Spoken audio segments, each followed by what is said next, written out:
3 premières années, l'entitled budget support, il est égal à 165 millions de livres sterling, qui en fait, c'est le total de 120 millions plus 45 millions. 120 millions était le prix pour l'occupation et 45 millions, c'était ce qu'ils appelaient avant le Development Fund.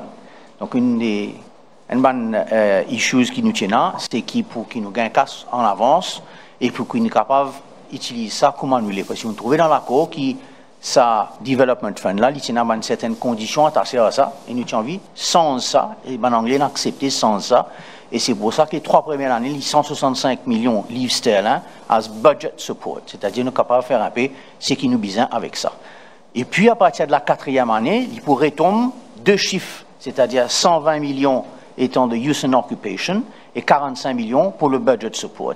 Et à partir de la 14e année, nous aurons une indexation sur le GDP deflator sur les 120 millions et les 45 millions continueront à être payés. C'est-à-dire qu'au minimum, jusqu'à la 28e année, nous aurons 120 plus 45, 165, mais en fait, on risque d'avoir un petit peu plus parce que les 120 millions sont indexés à approximativement 3,5% par an entre la 14e et la 28e année.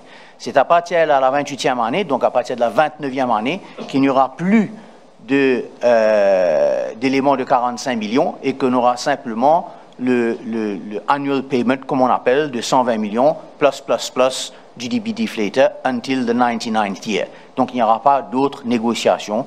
Et c'est pour ça que le Premier ministre a dit tout à l'heure, et c'est important, qu'il disait « get rid of the exchange rate » parce que ça allait vraiment créer une situation délicate économiquement parlant.